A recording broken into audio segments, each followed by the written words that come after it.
And welcome on your live safari experience. We've got all kinds of magical animals here from this beautiful spring morning in the African bush. And we're going to try and bring you anything from elephants to the smallest beetle and all the little things in between, because this is Safari Live.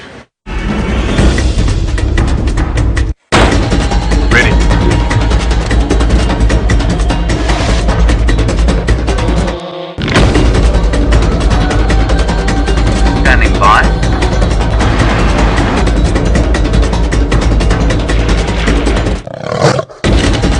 5, 4, 3, 2, 1.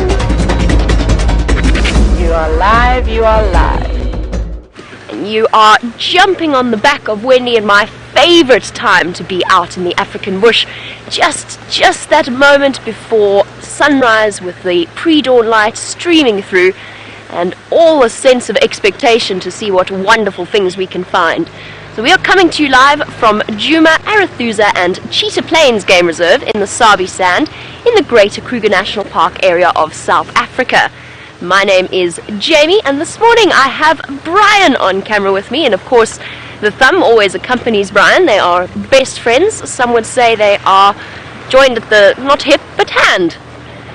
And not only are we live, but we're also interactive, which means that you can send through your questions on hashtag Safari Live on Twitter, or you can email through to questions@WildEarthTV. And what an extraordinary drive we had yesterday on the Sunset Safari, for those of you who missed it. The Nkuhumas on their buffalo kill with their gorgeous little cubs, the sticks and their gorgeous little cubs, and 2 leopards. For me, a new one in Kanyeni. I've never seen her before yesterday. She is absolutely stunning, and in fact, it nearly turned into a double sighting with the Stixon in Kanyeni, but in Kanyeni proved to be as elusive as leopards are, and she ducked away without the lions spotting her. And then James, of course, had Tingana, so we had a truly magical sunset safari yesterday, catfold. This morning, I'm going to just trundle around and see what I can find. Who knows what happened last night? Perhaps the Queen of Juma decided to return to us once again. She keeps popping onto Juma and then disappearing off again to the south of our boundary, so hopefully she decides to make an appearance. And I'm secretly hoping, I'm going to go trundle along the southern boundary, because I'm secretly hoping that at some point Karula's daughter Tandi might decide to make an appearance. She was around the Mulwanini yesterday, moving between Cheetah and Torchwood, both places where we can't go at this point. But she does have 2 brand new little cubs that we have yet to see. And since Tandi is definitely high up there on my list of favorite leopards to see, I can't wait to be able to be introduced to her little bundles of joy. But we'll see, because we say we have a plan in the morning, but truth is we all know that nothing ever goes according to plan, and you never quite know what direction the morning is going to take you in. You know, we could come around the corner, there could be a lion. We could come around the corner, there could be an elephant. We'll just have to wait and see. There's a zebra, but it's very far away.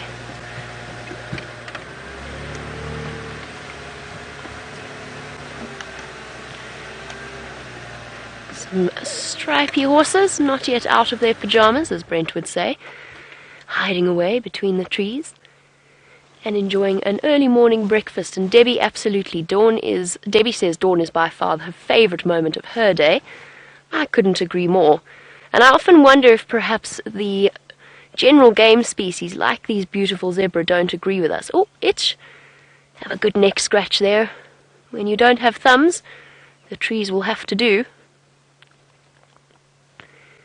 But what I mean is, imagine, they've gone through a dark and scary night knowing that there's predators out there. I bet there's a sense of relief as soon as the sun starts to rise and the bush is bathed in the early morning light. It is, of course, the best time to be out and about. The nocturnal creatures are still moving around, the lions and the leopards, it's not too warm. And all of our general game species are waking up, having a stretch, and in this case, having a scratch. Well, that's exactly the right spot. Here we go. Oh, now we go onto the back. Other side. What a perfectly placed log. Exactly right for the zebra's purposes. Going to have breakfast and a scratch, or just the scratch? Just the scratch.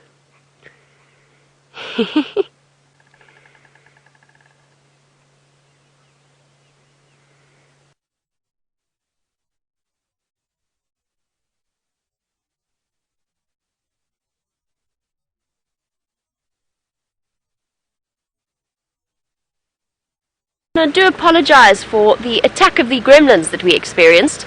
Now, I'm not sure whether all of you have heard just yet, but we did a massive move.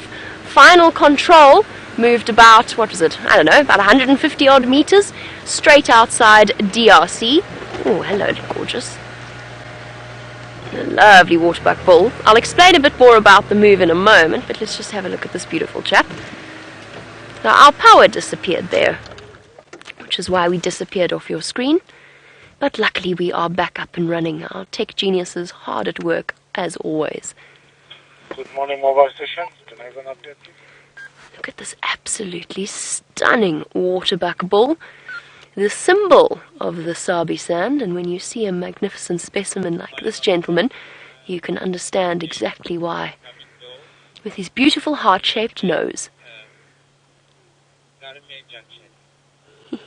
There was a little bit of a sly wink there, Brian. I think that was at you. Little nick around the ear. Looking fluffy and warm in the spring morning chill, and a little bit thin.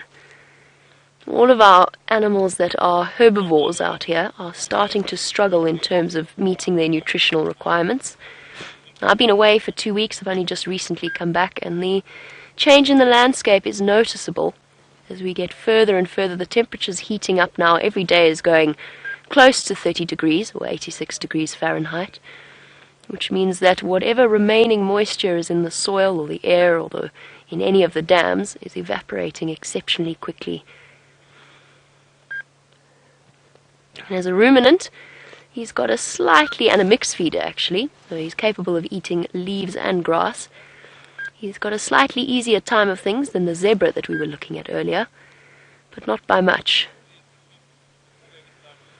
Beautiful old gentleman. You can see his horns are starting to smooth out at the base. Rings of keratin forming ridges along them, making him most impressive.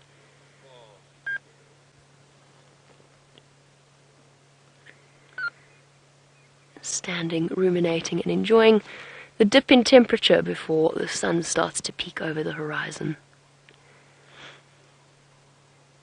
You sort of have to feel for Waterbuck because, as the name suggests, they like water. You often see them whenever you go to the Kruger National Park, wander and drive along the river systems. You'll see them standing knee, ankle deep in water, munching on the soft grasses, but of course that's not something that they can do at the moment. Thank you, boy. You are beautiful, but the morning awaits, and I've heard a report that there are some elephants just ahead of us. Oh, I think we'll leave our Waterbuck bull for now and carry on and see if we can't catch up with them. So yes, the great final control move has come with several gremlins, including knocking Rusty out of commission briefly this morning. However, Rusty is back up and running, and the wonderful, eloquent Mr. Henry would like to say good morning in his truly wonderful way.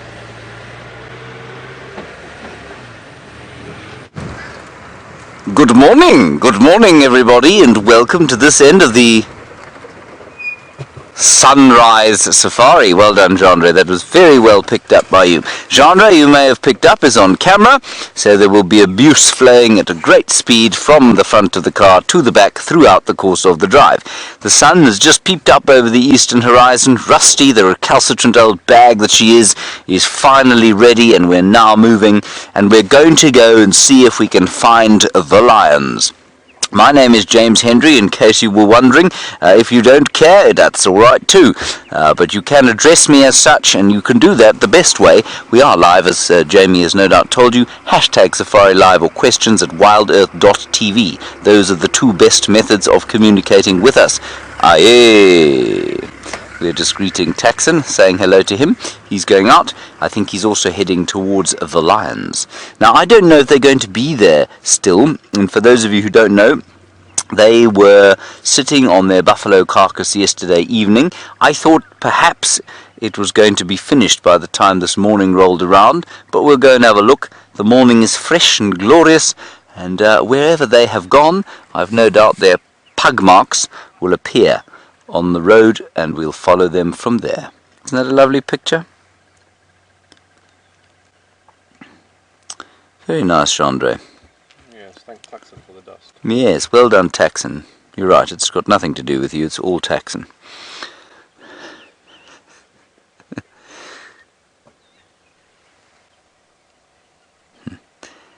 And again, a relatively subdued dawn chorus. I've largely made up of Burchell starlings, one or two crested barbets going, and the lovely dulcet tones of a generator powering the new final control. That's all I can hear, actually. Right, let's get away from the final control. The new final control, everybody. It's spanky, you're not even allowed to wear shoes in there, you know. Not sure that's a good thing. I mean, it's all very well trying to keep the carpet clean, but I don't know, there's something quite offensive. I mean, what would you rather have, Chandra? Dust or toe jam? Yes, it doesn't smell as nice as a man, does it? No, exactly. So let's just hope the directors are cleaning their feet before they go in there. Now, I believe there was a lioness at the dam cam during the course of the night. So the fact that there was only one tells me maybe only one of them came for a drink. I'm sure it was one of the Nkuhumas, and she's gone back towards... Look. That's a lovely sound as well, isn't it, Chandra? Yeah, it does. That is a red-billed buffalo weaver carrying a stick. A very, very large stick. Looks like of an acacia girardii tree, and he's going to go and put it in his nest, which I suspect is on the tower that broadcasts this very signal to you. Keepers, how he stays in the air with that thing. Can you still see him there? Is he behind the tree? There he goes. Look at that, isn't that amazing?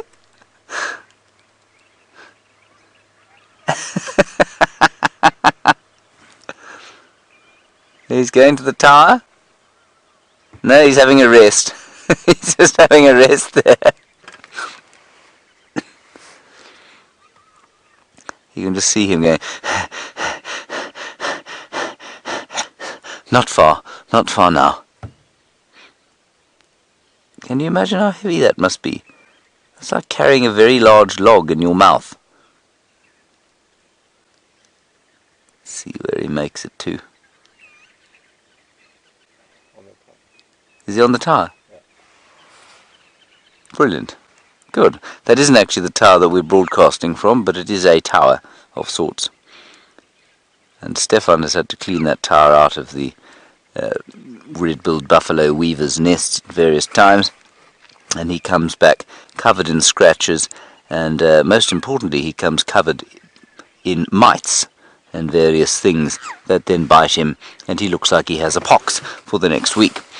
Now, there is also a Burchell starling, Chandra. Do you see this rather splendid bird sitting very close to us in the sunlight? Oh, such artistry. That is the Burchell starling, everybody. He's very close, you know. He's only about 3 meters from us.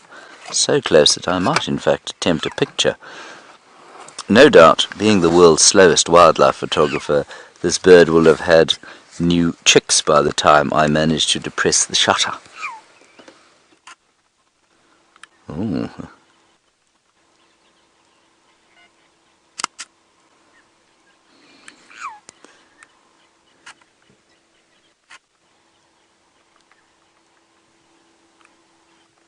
Isn't it beautiful? Oh, that's stunning. That really is very special.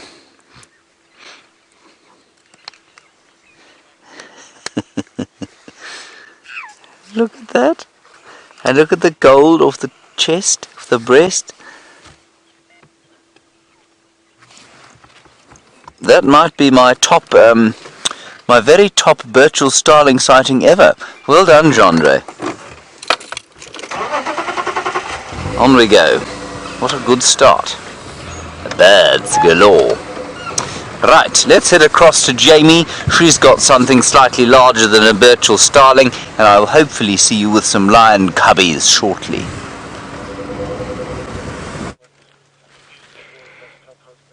Definitely slightly larger than a Burchell Starling, although he's doing a fantastic job of hiding behind one very small bush. We have a magnificent elephant bull. Just look at those incredible thick tusks. You can see where he's sheared off both of them. Those were probably much, much longer, but of course, because they are tools, they get utilized in multiple different ways, and as a result often break off, although I suspect this gentleman would have lost at least part of that tusk in a fight with another male. It's an old break, but you can see where it's sheared off at the tip. And he is absolutely beautiful. We've actually stumbled upon an entire elephant herd. The rest of them are in front of me, but unfortunately my way is blocked. Not completely, but I have a feeling that if I were to attempt to sneak around to this gentleman, who is in the prime of his life, he might object to it. So for now, we'll settle with this lovely view of him hiding behind a quarry bush. It's been interesting to watch the way in which the elephant feeding behavior has changed over the last few months. Yesterday we saw one poor elephant bull attempting to tackle a spike thorn thicket, which, speaking from personal experience, is not terribly appetizing. Brian, you've eaten spike thorn before. I think so. Yeah, it's not nice. It takes all of the saliva out of your mouth. It just is not very pleasant at all. Now the elephants are targeting the guarri bushes, which are the only remaining green trees, or one of the only remaining green trees at the moment. But they will be in luck because hopefully the knob thorns are going to start getting their fresh green spring leaves soon, which will provide a welcome respite from their current rather boring diet. Such a lovely, peaceful way to start off a morning.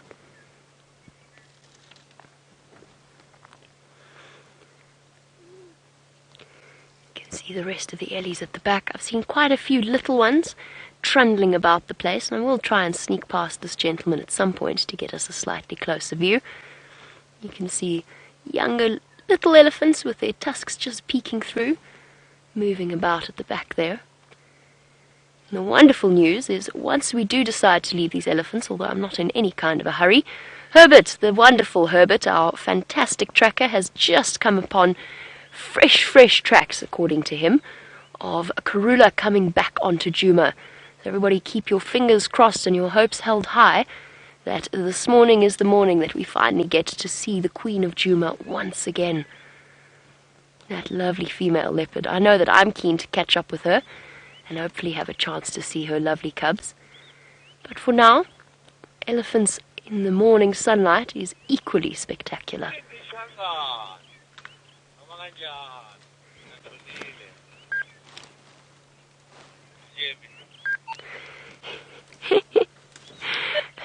Copy that. Whereabouts are you? Simon's Catland, phezu kwensinya, Impala Kill. Copy, Herbert, I'm on my way. Well, you know, Brian, we were on Philemon's cut line. We must have turned around just before we found her. So, for those of you who might have missed that happy conversation with Herbert, I didn't understand every word of it, but enough to get what he was saying, and he has just found a fresh impala kill on Philemon's cut line. So unfortunately, Ellies, as love you as you are, I'm going to be making my way there straight away. Let's go and see which leopard we've got. I'm not sure which one it is. I don't know if it's Karula, I don't know if it's Tingana. Sorry, Ellies, you are lovely, and we shall return to you, depending on how the morning goes.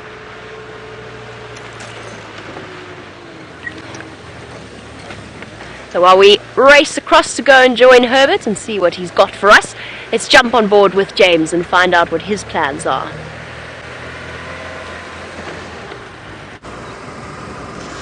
Herbert is very clever, everybody. He's managed to find something very nice for you. Jamie will no doubt shortly reveal the great morning surprise.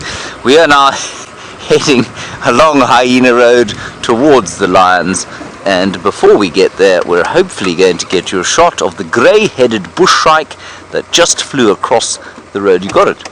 Shall I stop? Forward? Back? Sideways? You got him? Yes. Look at that.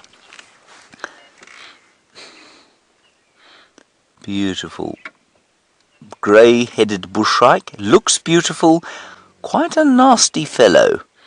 He will look for nesting birds. He basically will kill anything smaller than him with that rather vicious shrike's tooth. That's really quite a nice sighting of a grey-headed bush shrike, everyone. And they've got the most haunting call, which of course, as many of you will know, gives rise to their Afrikaans name, spookvoël, which means ghost bird. They go.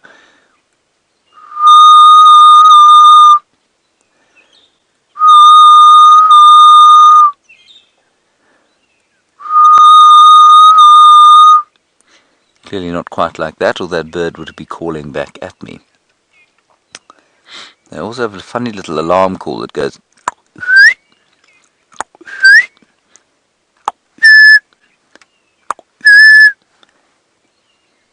which is quite amusing to watch. What they do is they go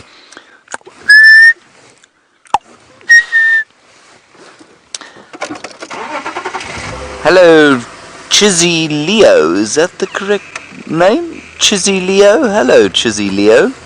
Good morning to you. You want to know what the smallest bird we get here is? The smallest bird we get here is something called the grey penduline tit. It's about that big. So not quite as small as the bumblebee hummingbird, it would be just over an inch tall. That thing's about sort of 2 inches long. I will show you a picture as we drive along here. Such is my tremendous driving skills, Andre. Of course, the person who will be sacrificed while I drive and look at books is you, because I will have to hit a tree or two maybe. The grey penduline tit. T for tit. 328.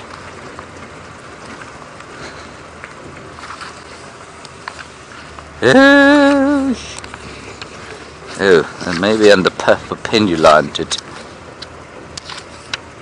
Yes, I think it is, indeed.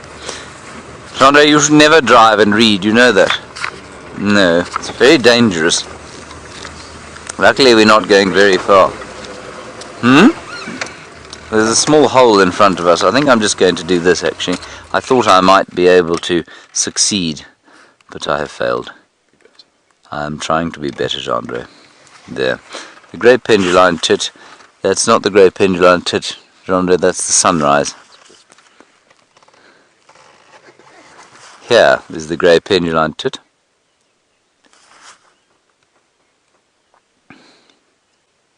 See, he's a very cute little bird. And he's only 8 to 9 centimeters, which is, well, I mean, that's actually a little over 2 inches. Beautiful. You also get something in the Cape called a Cape penduline tit. The Cape penduline tit, rather like the residents of Cape Town, a much slower bird. Gets up very late in the morning, doesn't do much work.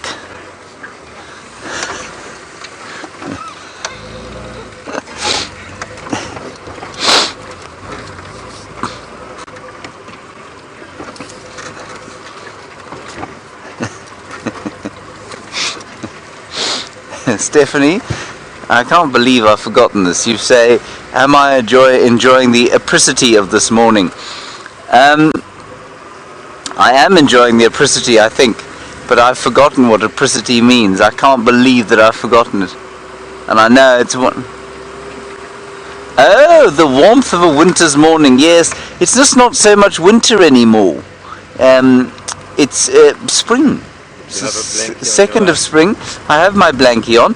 Would you, Rhonda, look at my spanky new shorts. Have you seen them? Have you seen them? Aren't they lovely? They're green. You see that because I'm in the bush. Quite a fashionista. Yes, I am a fashionista. Indeed. But yes, the apricity I am enjoying. It's not very cold.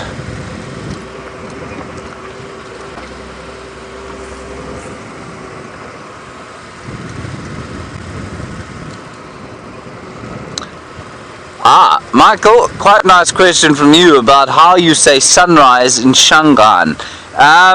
Well, quite interestingly, a province called Mpumalanga, which means from whence the sun doth come. Well, not quite like that, but yes. Mpuma is to come from, Ilanga, sun. Now that's in the language of Ndebele or Zulu, it's the same.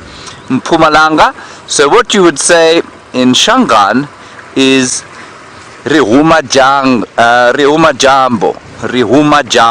So Guhuma means to come from, Jambo, sun. So Nkuhuma Jambo is the sunrise. And that would be, I think, Huma, Huma, and Jambo, Jambo, which of course, genre in Swahili, where I have just been, is hello, correct.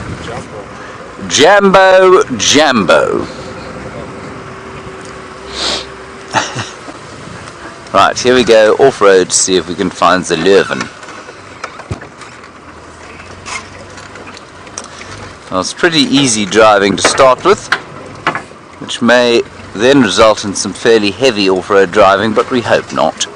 So while we do this, let's go across to Jamie for the morning surprise.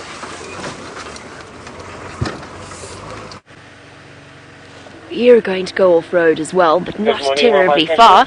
Just have a look at what we've just found. Well, that Herbert has just found. Perched up in the top of the tree, and I'm staying far for now just to show you what we've got. How absolutely wonderful. Isn't that a glorious image? Leopard up in the tree, feeding away on her impala kill. We don't know who it is just yet. It could be Shadow. It could also be Karula. Let's go and investigate. Awesome.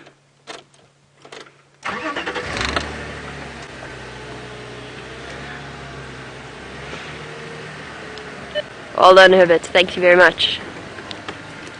Everybody give Herbert a round of applause, but very softly, because we don't want to scare the leopard that's up in the tree.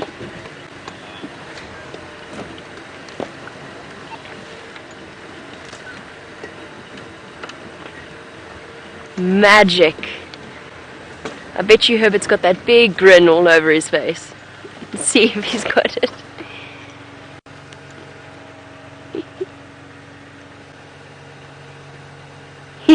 Oh, he looks so pensive. There we go. Well done, Herbert. Okay, let's just have a quick look. He thinks it's Shadow. She's done an impressive job, if it is Shadow, getting that impala up that tree. Let's go and investigate a little closer. I'm just trying to figure out a good route here without making too much noise. Alright.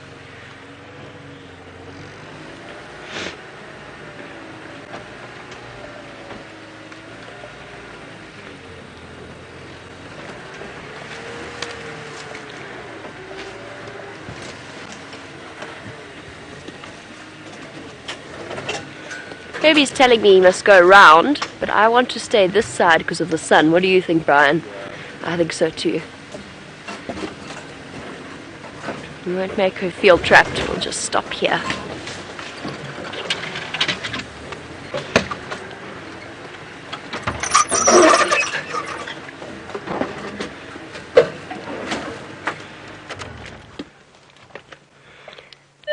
Thanks, Herbert. We're going to stay here just because of the sun. Okay, copy. I'm just going to let Herbert move away so that we don't make the leopard feel as though she's trapped with two vehicles on either side of her. So we'll stop here for now and just examine the scene in front of us. Who have we got here? Give us a look at your face, please. So it could be for new viewers. I mean, this is just the most perfect way if you're starting out watching these live safari drives. What a perfect way to start off a morning, with a leopard up a tree with a freshly dead impala kill. The question is, which leopard is it? It is most definitely a female, just judging by her size. It could be most likely one of two leopards. One is Karula, the other is Shadow. My suspicion is that it's Karula.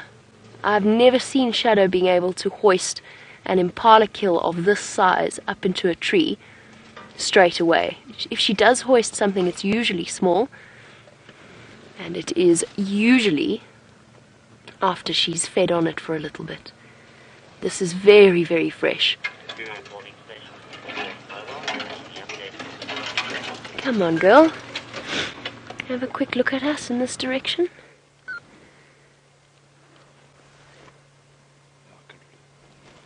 There we go.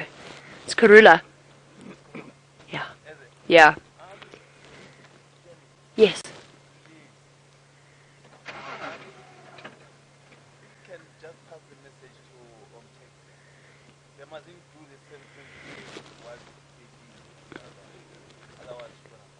Okay. Thanks, Herbert. There we go. We have confirmation. It is indeed the Queen herself, with her beautiful face. Queen Karula. And that makes much more sense, because I was going to be very, very impressed if Shadow had managed to do that. Karula, with all her power, is an exceptional leopard. I'm still really, really impressed with her that she managed to get that impala up that tree. It's a very tall tree. Imagine doing that. You know, that impala probably weighs the same she does, if not a little bit more. And she's taken it up the tree with her teeth and her claws.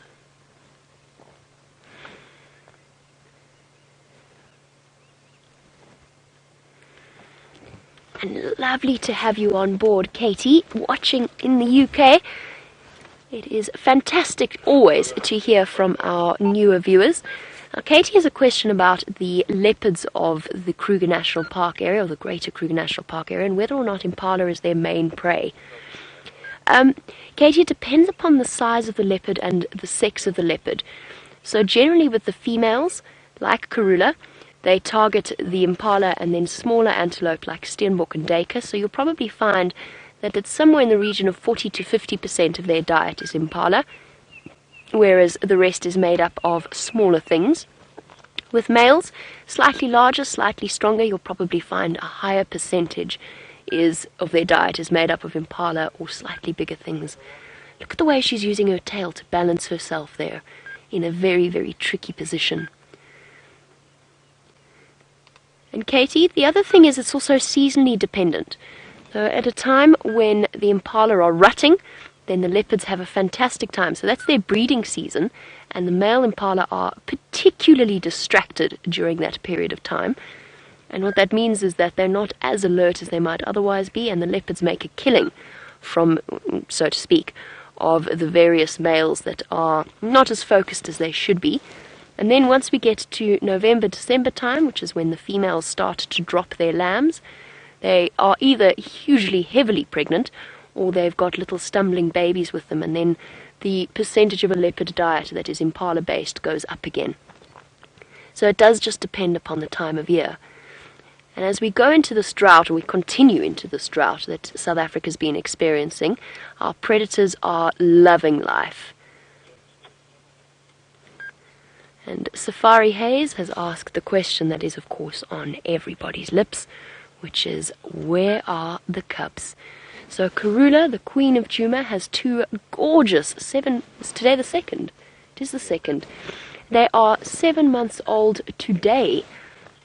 Two gorgeous little cubs, a male and a female. I haven't seen them in about a month, and I'm sure she's hidden them somewhere safe. So what she's probably going to do, she's probably going to munch away on her impala kill, and then jump down once she's eaten a little bit, and go and fetch her gorgeous little ones.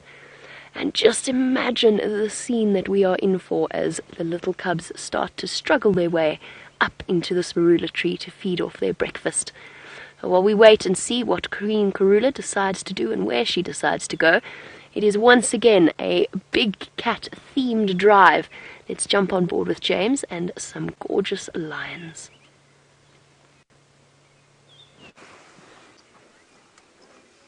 A little baby lion going towards the meaty kill where the lionesses have started to feed again on what can only be described as a rotten breakfast. It is very smelly where we're sitting here.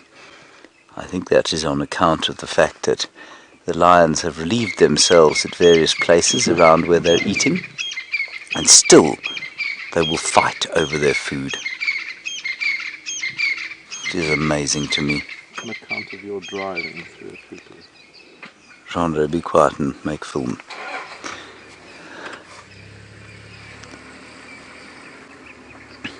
This is very sweet. Isn't that amazing?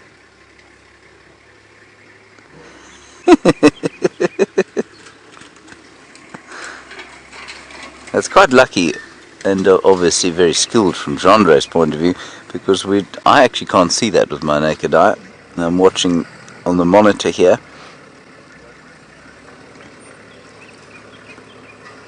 That really is very sweet indeed.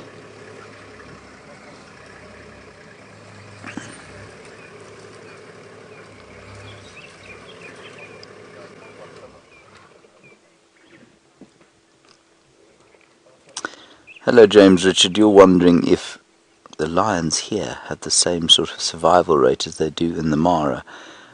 James, I think yes, they probably do have roughly the same survival rate. It's quite interesting. We're trying to do some research on the lions there, and I think I read something yesterday that said there were 60 lions, plus minus 60 adults in the Mara, which is roughly the same size as the area here. Now, I would have said that there are, yeah, it's probably about the same, you know. It might be slightly fewer lions there than there are here. Whether the survival rate of the cubs is different, I'm not really sure. You might find that it's slightly worse there because the number of hyenas is that much greater. There are definitely more hyenas, so the chances of there being difficult conflict between lions and hyenas that much higher. Now what I'm going to try and do is just move slightly to give Chandra a better angle. There are also some cubs in there. Now Roger, you want to know if there are any hyena nearby. Roger, hyenas are very scarce here at the moment. I'm really not sure why. There certainly used to be far more around. Maybe it's because the Nkuhumas have been spending so much more time here, and it's wonderful that they have. And we're certainly not going to begrudge their presence here, even at the expense of our hyenas for the next little while. But I haven't seen much in the way of hyena activity for some time. Chandra, will you let me know if you get a shot? I don't think it's going to be great.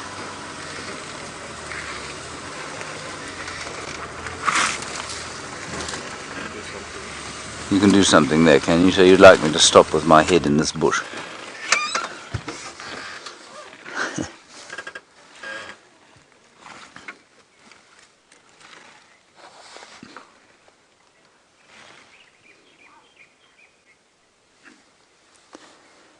Emma, nice question from you.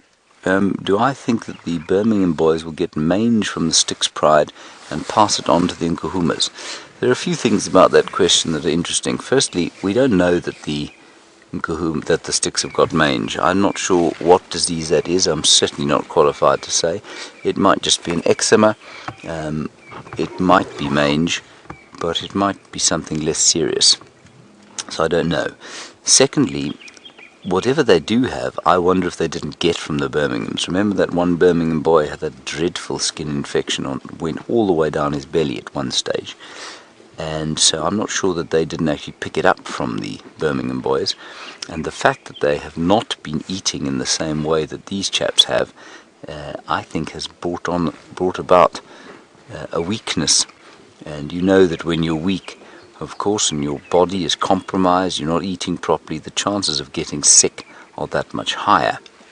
And I'm just wondering if they haven't got slightly ill because of the fact that they haven't had anything like the meal and nutrition that the Nkuhumas have, and I wonder if that isn't what's going on there. So that would be my guess. It might be entirely wrong, and that's the joy of what we do here. Of course, you can postulate and guess, and you're proved right or wrong depending on how things pan out. Well, that's what I'd say. I think everyone's moving towards the kill here, which is rather exciting. Even the little teddy bear cubs. Now, Jamie and I were discussing yesterday the sexes of the cubs. She reckons, and I agree with her, that the three youngest, 2 males and 1 female, and the others, the other 3, so the oldest ones, 2 females, 1 male, and the middle 2, quite possibly 2 females. So that's the guess at the moment, but as we were saying yesterday, they don't sit still for any length of time, and so it's quite difficult to figure out exactly how or what sexes they are. Alright, let's head back across to Jamie and the Great Queen. She, of course, not Jamie, the Queen is having breakfast. I don't think Jamie's having breakfast, and I doubt she's sharing whatever she's eating with Karula.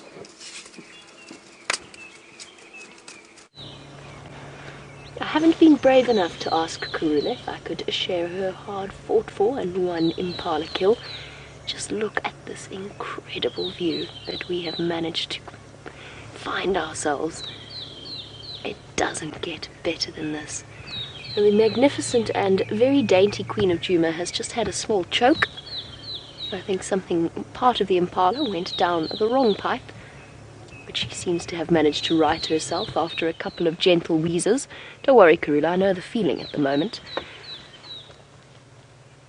She's still looking a bit uncomfortable.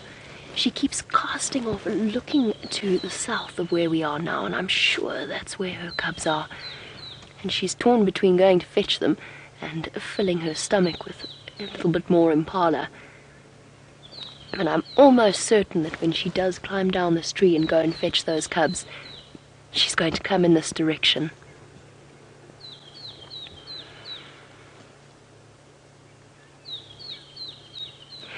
Marianne in Arkansas is thinking along the same lines. Funnily enough, Marianne, Brian and I just had exactly that conversation, that without the lower limbs of this incredibly tall marula tree in which we find Karula, watching her hoist this impala would have been absolutely magnificent.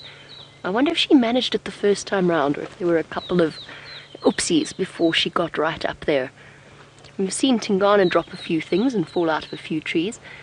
Karula, I don't know, there's just something so incredibly competent about her in all aspects of her life.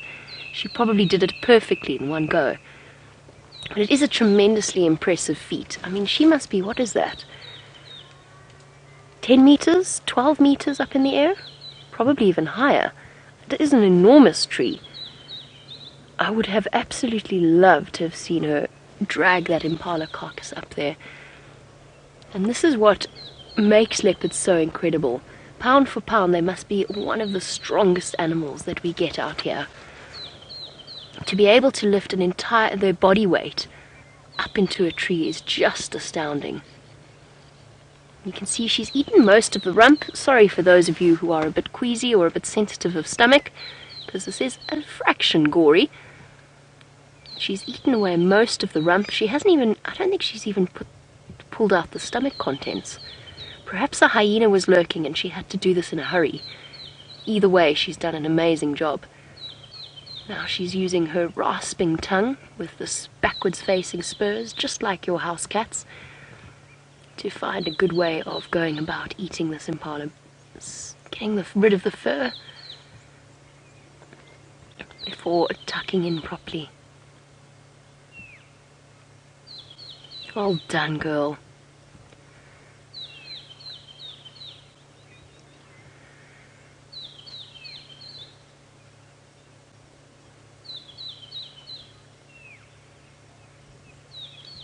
Just letting us soak in this incredible imagery for a moment.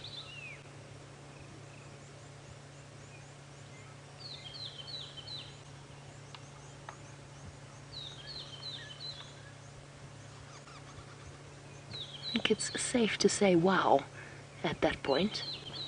We've just had the most incredible... Oh, there she goes. Is she going to go and fetch the cubs now? Oh, oopsie. A tricky spot. My goodness, look at the agility. Mr. Henry could take some lessons from Karula in the tree. So could Brent, of course. Both of whom have shown a certain lack of grace in their tree climbing endeavours. Oh, I'm just going to casually stop here on this branch with gravity against me and clean my paws. Can't think of a better spot.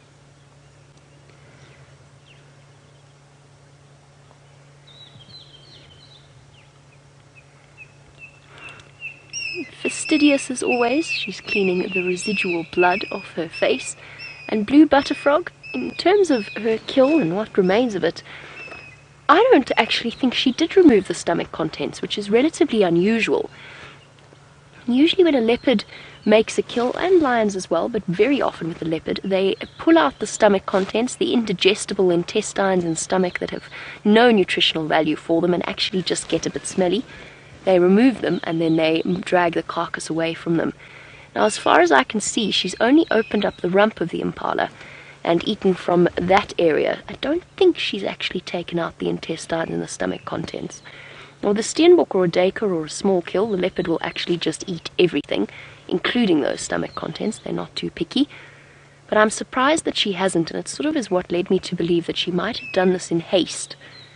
I also say that because as I drove in, I noticed some very, very fresh-looking hyena tracks around this area, and I wouldn't be surprised if while we're sitting here there isn't one lurking, lying up somewhere, patiently waiting for its chance to pick at the scraps. Making sure she gets all of the tree bark and meat and fur out of those all-important claw sheaths, so that her claws don't build up any muck and then get stuck when they retract. She's like, in a way, like a soldier, making sure that her weapons are clean and functional.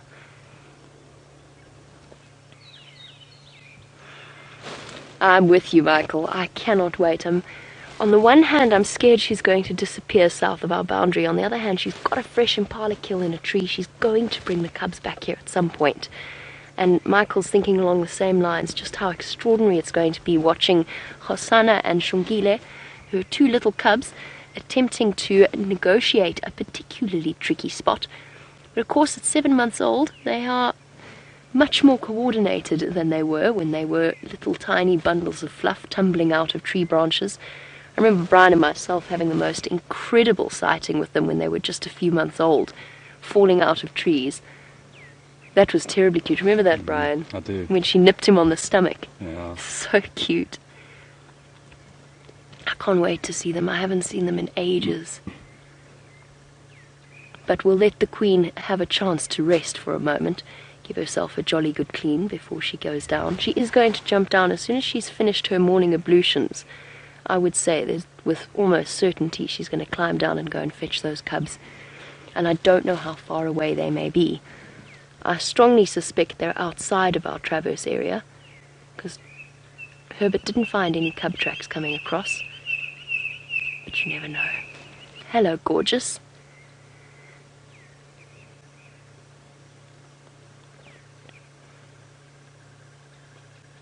We will come straight back across to Karula as soon as she starts to move. But for now, as I said, a predator-rich sunrise safari. Let's jump back on board and go and have a look at those delectable little monsters with James.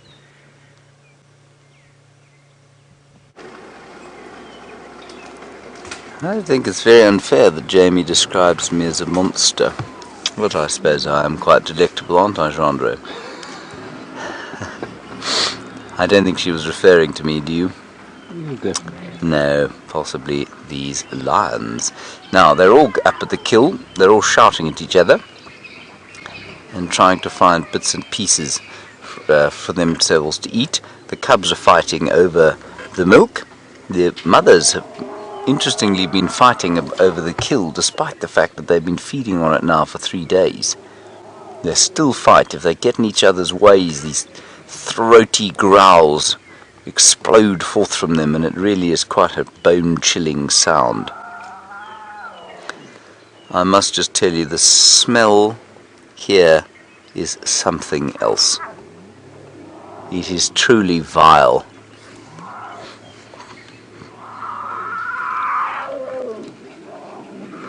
And with any luck, Karula will come and go and fetch her babies and bring them. And let's just listen to these amazing lions now once Tax has left.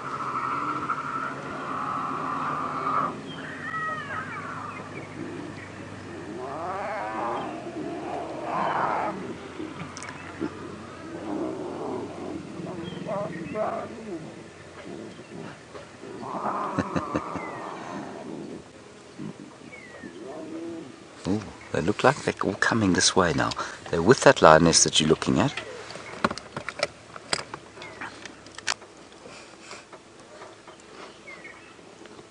With a little one, John, I don't know if you can get it, but it's sharpening its claws on that tambuti tree.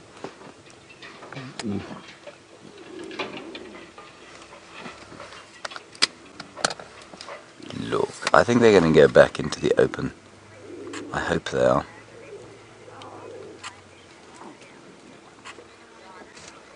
Hello, Tingana the Leopard.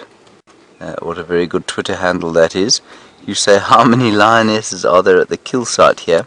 Tingana the Leopard, there are 5 lionesses at the kill site. You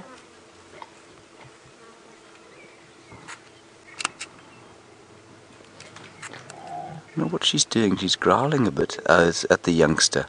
She's growling at the youngster. There.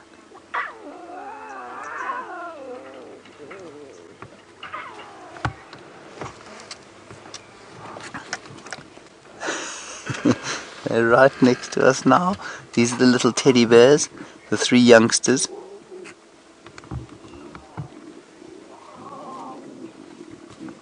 Alright, quickly let's go across to Karula. Apparently she's thinking about coming down the tree.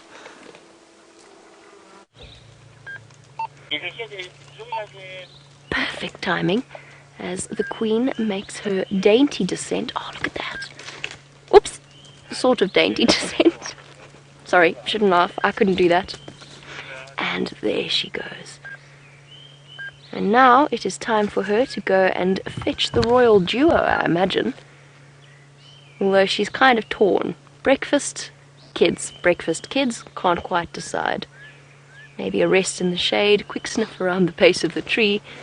Somebody doesn't seem to be in any rush to spoil her kids-free moment.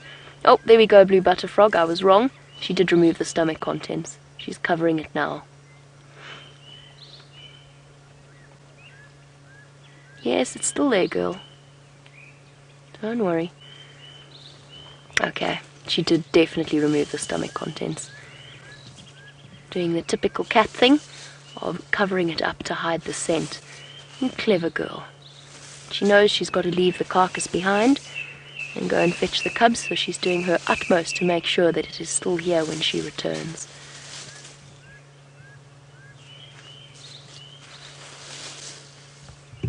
I think you got it, Karula.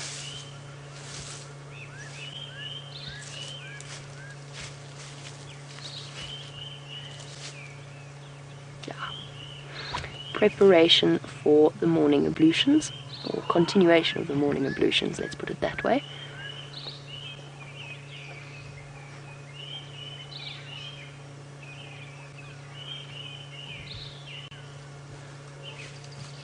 She's going to cover that up as well. I really hope she brings the cubs in this direction.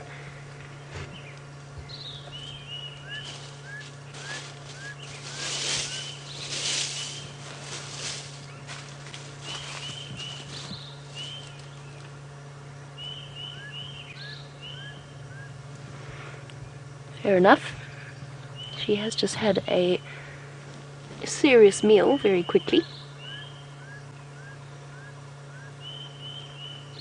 And again, making sure that she covers up all of her waist so as not to attract unwanted attention.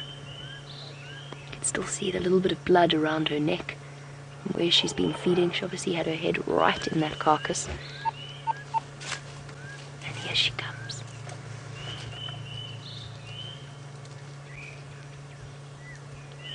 Morning, mobile station. An update. Oh, this feeling never gets old. Yeah, morning. She walks right past the vehicle.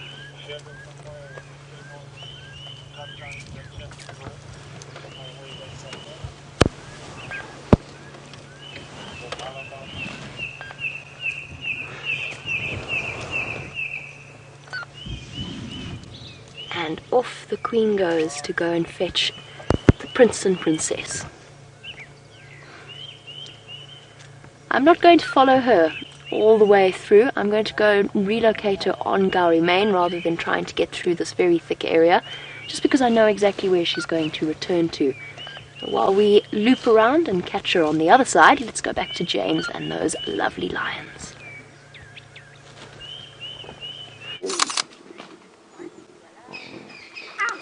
Isn't this sweet, everybody? We've just had quite a nice interaction here. Then I moved a little bit forward and slightly disturbed them, so they got up again and Mum decided she was actually a bit hungry for some rotting buffalo. Genre, just to your left.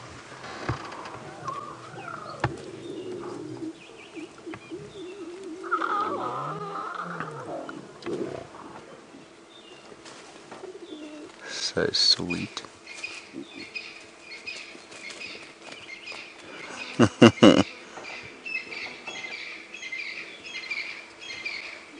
Look.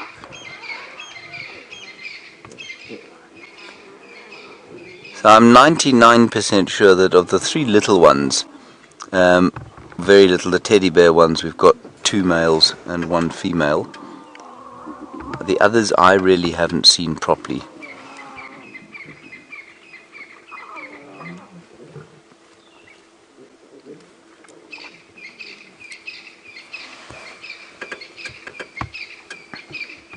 I'm going to roll back, Chandri.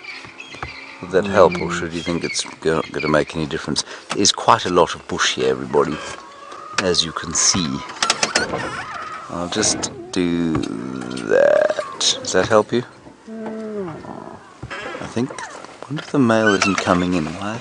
There is a male here, everybody, but he was so flat and under bushes that I didn't even bother to try and get a picture of him for you. But you see, they keep looking behind there. And he might think about coming for something to eat. They will be absolutely aware of him, very careful. Even though he probably doesn't pose a harm to these or a threat to these cubs, he will be very careful.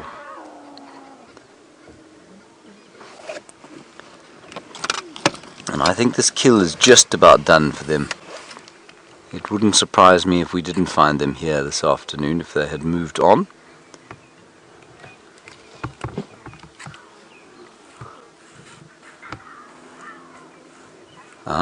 Now a question from a new viewer with an astounding Twitter handle, the Snapple Attack. Snapple Attack, you want to know how long this kill has been here? As far as I understand it, they killed this buffalo 2 nights ago, so they're on to the 3rd day.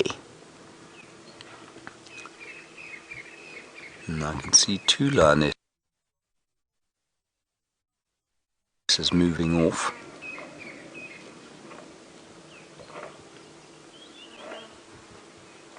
But there's still some eating going on.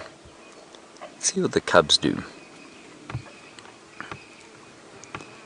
It will not be easy to follow them if they go into this stuff, everybody. In fact, it will be nigh on impossible.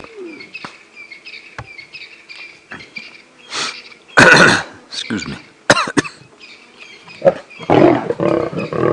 Now, even though they're so full, they've been stuffing themselves for 3 days. They're having a fight. The cubs are all going away now.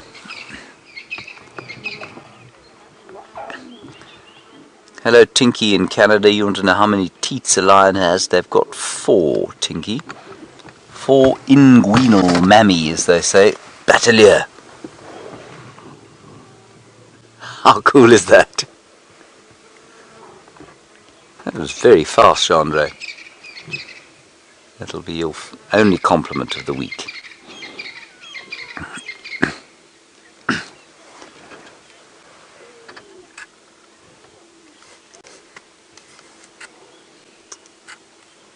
Hello, Upzul, is it? Upzul, you say we see the birds sort of flying around. Afsul, we see the birds flying around to the kills, but we don't ever see them really finishing kills. And you want to know why? Afsul, excuse me. Afsul, I think it's because vultures here are a semi-endangered species, to be honest. I think, well, not many species, 5 species of vulture we get here. I think they're in quite serious trouble. 10 years ago, 15 years ago, when I started out here, you would come to a kill like this and there'd be vultures in the trees, and as soon as the lions looked like moving off, the vultures would descend. It just doesn't happen anymore. And I read an article yesterday of 120 vultures killed at one poisoned carcass. And so I think the poaching of vultures and their sale in traditional medicine is making having a really damaging effect on the population numbers of vultures out here. They are here, they're around, they're not completely absent by any stretch, but I think that's one of the major reasons we don't see them on the ground as much here as we used to. Now I can see the cubs, but Genre can't. So what I'm going to do is just move slightly forward to show you where they've gone. Most of them. There are a few left here. Am I good to move, Chandri? Mm-hmm. Well, that's quite a nice picture you've got there, which I think I'll probably ruin. Let me try.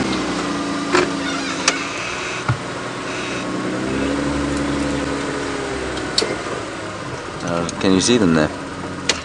They're the other side of the... No visual. Get slightly further forward. You should have them now. Across the way. If you just zoom in there. Yeah. Just to show you where they've gone.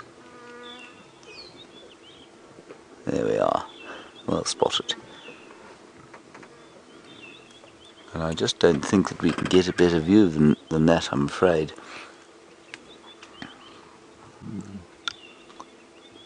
Not ideal, is it, Andre? No. You could roll back to see the compass. Okay. There you go. Now, Linda, very nice question from you. We've discovered that there are at least 3 male lions here at this carcass, and you want to know, will they stay together when they grow up? It's highly likely that they will. And this is quite a nice thing to see, because we've got males from different litters here, from 2 different litters, 3 males, and you want to know if they'll stick together. Well, yes, they will, and they'll turn out like the Birmingham boys, for example, and if perhaps there are more males born fairly soon, they might join in with that coalition. And so what's interesting is that we refer to the Birmingham boys as kind of brothers, but it's quite possible that they're not siblings, that they're cousins, and that I think is mostly the case in these male coalitions. And if we look at the Matimbas, certainly they look very different to each other. There are 2 Batelier there now. Very nice. And the Matimbas look totally different from each other, so I don't think that they were litter mates. I think they were probably cousins. So let's pretend that Amber Eyes gets pregnant fairly soon, which is not unlikely, given that she has been mating, and she's been in estrus. She has male cubs.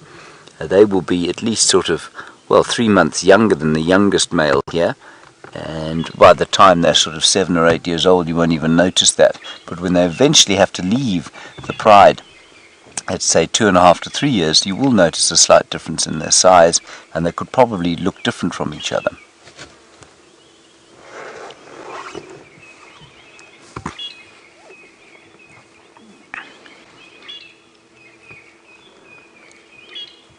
can see what they want, the birds. You see that sinew in between the ribs there. They'll be looking forward to getting at that, especially something like a batelier with a small sharp beak. The hooded vultures the same, and then the white-backed vultures, they'll get into the bigger stuff.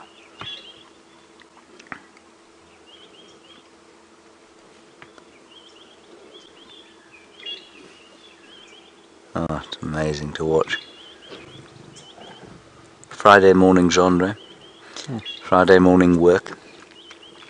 Tough life. It's a tough life. That's a lovely one of there. Her eye through the gap there.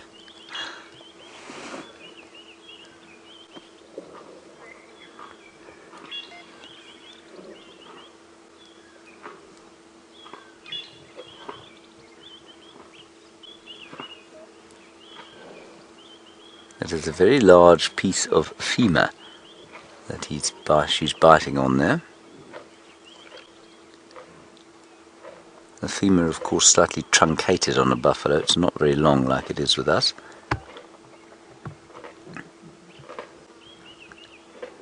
And you can hear that crunching of the carnassials, tearing, or not tearing, cutting, slicing the meat off the skin, slicing it off the bone. And carnassials, for those of you who don't know, the molars on an animal like this, and if you are perhaps a new viewer and you want to know what a carnassial tooth is, and you have a domestic animal, be it a cat or a dog with you, won't work if you keep chickens or goats, but grab your cat or your dog, assuming that it is not a particularly vicious animal, pull its lips back, not the front teeth, but go to the back of the teeth, and then try and cajole it into opening its mouth. And then watch how then you can let it close its mouth again, and watch how the back teeth close over each other, but not in the same way that yours and mine do on top of each other, but to the side, and so they form a cutting surface. And if you've got a particularly old dog or cat, it's probably easier with a compliant dog than it is with a cat, what you will find is that the teeth have actually occluded against each other and become sharper. They form a very effective cutting edge. See, now there are birds coming in. Hooded vulture flying in. And sitting with the batelier. Oh, that's wonderful. And the lioness not pleased about that development. And they have to watch the vultures, and they will be careful of the vultures, because of course, if there are strange males in the area, if there is a male in the area, if they want to keep their kill from the males, which almost always they do want to, they know that the males will follow vultures, because they are the ultimate scavengers out here. Likewise, hyenas could easily follow them into this kill and pose a threat to them and to their little cubbies. Hearing a little bit of movement behind me. I wonder if the male isn't up. No, I don't see him. I'm hoping that he'll come in here, because I think it will be rather fun to see him coming. There's amber eyes.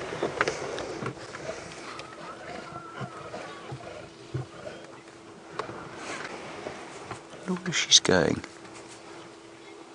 I wonder if not to seek the male out. We think she's an estrus.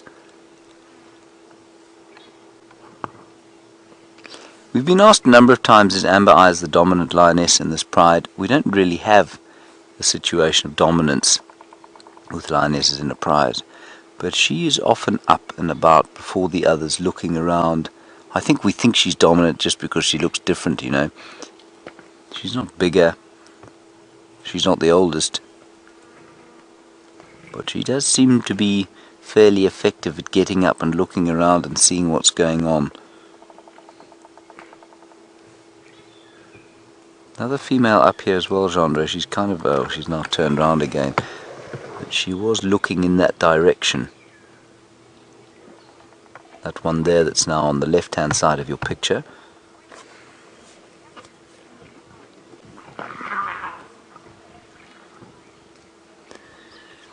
Hello, Natasha in Ontario. You're wondering what the oldest carcass is that a lion can eat.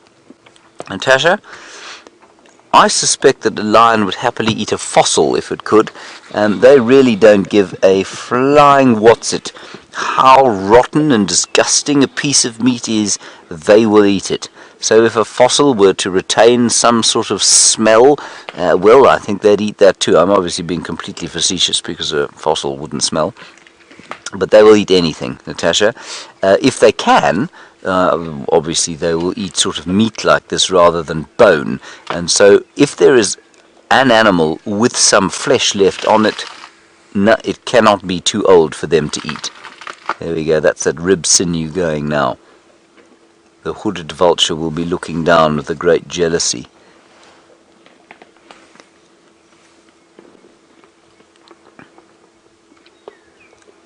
Just listening to Texan. He says there's a male lion moving up Twin Dams Road towards this area. That's quite far from here still. It's not close by. But that is interesting. And that is precisely what these lions will want to avoid. So when the vultures start wheeling above this kill, and the fact that there are 2 Battalier and 1 hooded vulture here tells you that the other vultures, when they start to fly, which will probably be a little bit later than now, as the heat starts to build, they will see these 2 birds here and they'll come down here, and that male lion, you can be very sure, will pick them up and he'll watch where they come down, and he may well then come to investigate.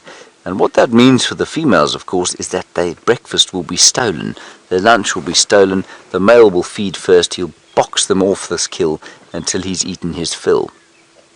You notice how that rhymed, Andre? No. I'll say it again for you, just in case you missed it, because you are from Cape Town, so your brain is very slow. He will box them off this kill. I've forgotten.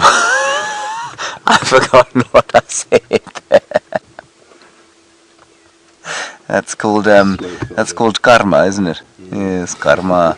Okay, let's go back to the lions.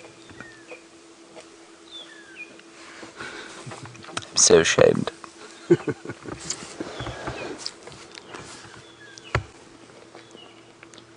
I've got it now. He will box them off this kill until he eats his fill.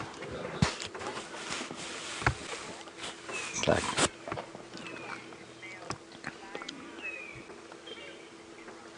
Hello Dave in Toronto. You want to know about the difference in male ages in a coalition and what's the biggest I've seen?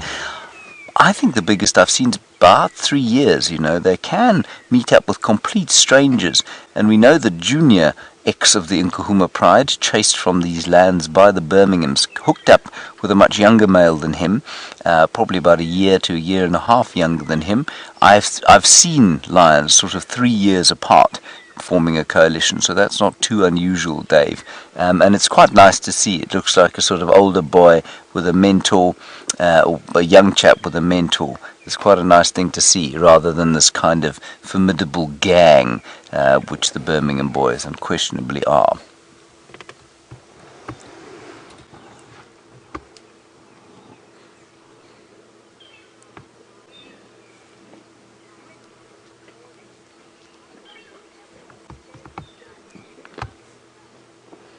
And Laura, you're wondering how long these little male cubs will enjoy the comfort and joys of home before eventually their dads say, that's enough, chap, off you go and find your way in the world. The answer is about 2.5 to 3 years normally is when they'll get tossed out, because round about then they become sexually mature and then they start to mate with the other pride members, and the males will not tolerate that, and they'll toss them out fairly swiftly thereafter. And so, 2.5 to 3 years. Junior lasted a bit longer, I think, because of the upheavals here between the Matimbas and the Birmingham boys. The Matimbas, for those of you who don't know, they were the coalition of 2 that held territory in this area before the Birmingham boys came in to usurp them. And he lasted a bit longer because of that takeover, I think, but normally I don't think these males would last more than 2.5 to 3 years here. Very nice. That's a very cool shot.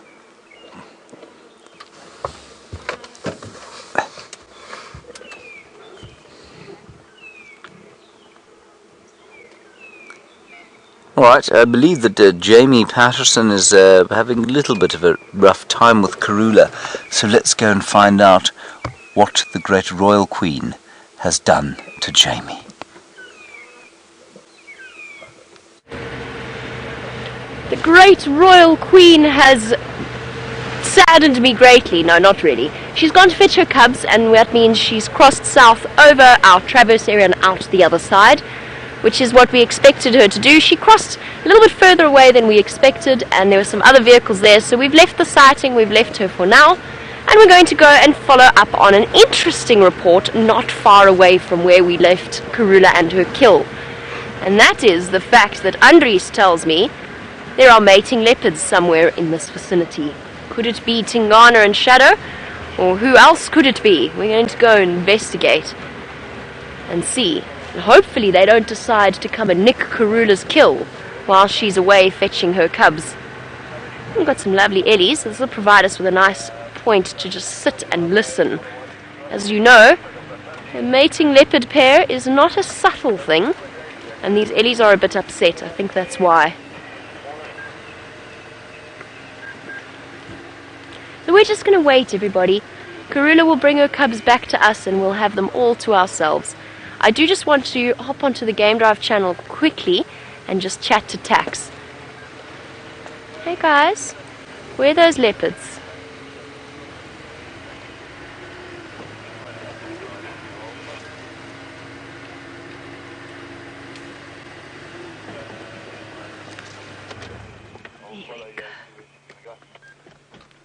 Lovely. Okay, let's just sit here for a moment and listen for the sounds of the mating leopards. Just bear with me 1 second. I'm sort of dealing with 2 different radio channels here, so I have to chat to 2 different people in 2 different places. Tax.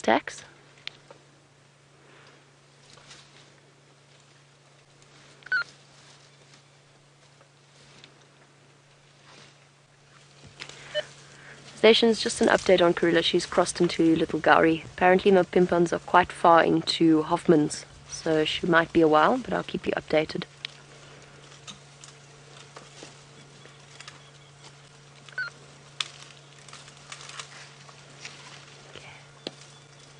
A lovely morning. Beautiful scenes of Karula and now lovely scenes of elephants as they munch away. I said that they were a little unsettled, and that is true. They were not comfortable at all when I drove past them earlier to see if I could follow up on Karula. Oh, let's go look at the little baby. Sorry, there's a little baby just ahead of us. Hi guys. Here we go. No, little one.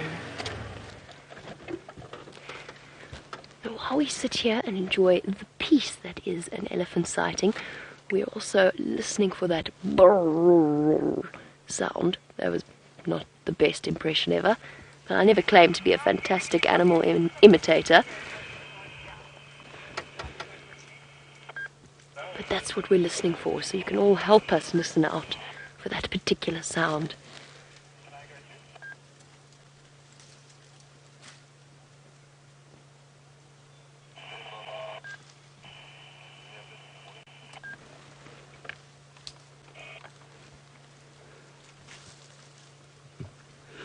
One. Baby elephants are utterly adorable with their tiny little ears and those uncoordinated trunks. Back once again munching on spike thorns. It's definitely not what you want. Hiding behind mum. It's a little boy.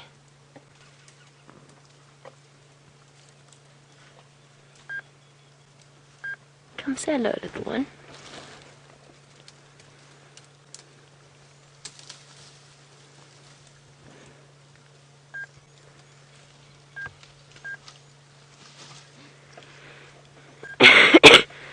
And Felicity, lovely to have you on board. And we've had so many things happening this morning that the start of the sunrise safari feels like ages ago. It feels like a different day already. But Felicity said, well, earlier this morning I was talking about the relief of the animals at dawn, or the diurnal animals at dawn. And do they not have very good night vision? They do have very good night vision, or certainly better than ours. It's not as good as the predators, but it is better than ours. And I merely said, I don't know if that's true. It's just something that I imagine it must feel like a bit of a relief, because the night, of course, is when the large nocturnal predators are out and about and far more active. And I'm sure intrinsically or instinctively,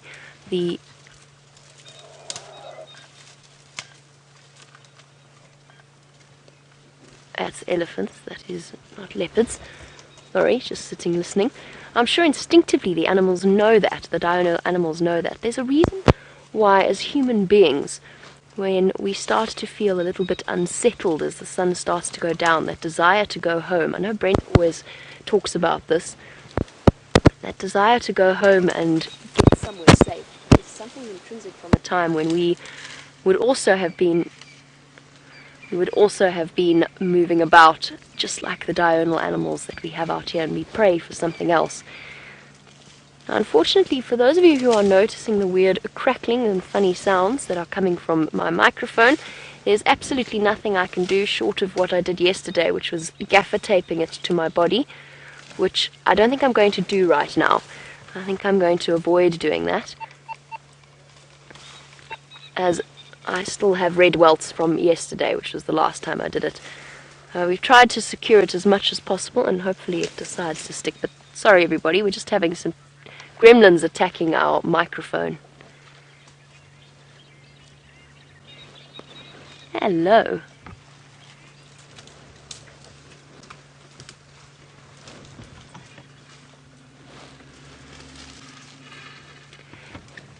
And the Snapple attack, a warm welcome. I haven't heard your username before, so it's fantastic to have another new viewer on board with us. Now, Snapple attack would like to know if an elephant has ever tried to charge me when her little one decided to get too close. I have been charged by elephants before, and I have been warned by females before to just mind my own business and to not in any way be a threat to their little ones. But I've never had, it's very important that you don't put yourself in that position where you've become a threat to a female and her baby. Now just bear with me 1 second, I'll continue that conversation in one moment. I just want to have a quick chat to Tax, who's coming through. I've been trying to, oh no, I'm not going to move right now. And while I chat to Tax, let's go across to James and his lions.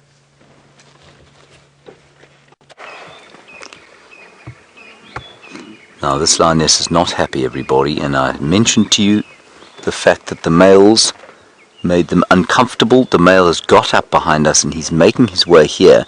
He could easily decide to go back to sleep somewhere close to where he is now, but that's why she's up. Two lionesses are between him and her, and they are sleeping in the morning sun now. I don't know what he's going to do. I can see him, you can't see him because there just isn't a shot. I can just sort of see him.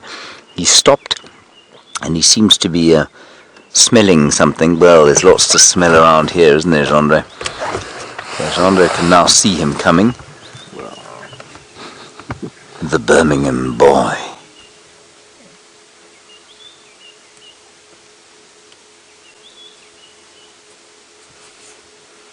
It's a lovely shot there, Gendre. Beautifully framed by the car. I don't want to move everyone, because if he does come into the kill, I think we're going to be in the prime position, but I wonder if he isn't, yes, going to say hello to the ladies first. No, he's not even going to do that. He's going down into the sort of erosion gully there. He's a big fellow, that.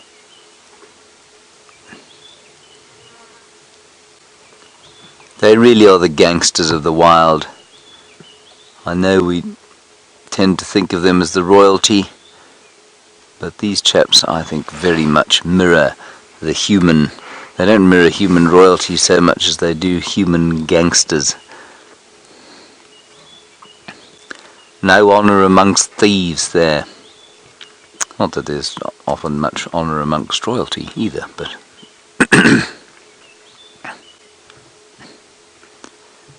yeah, he's smelling. What he's doing is he's testing the patches of urine around here. And that sounds fairly disgusting. But that's what he's doing. Hello, Lisa. You want to know Once these males are forced out of this area, what name do I think the new coalition of males will have? Lisa?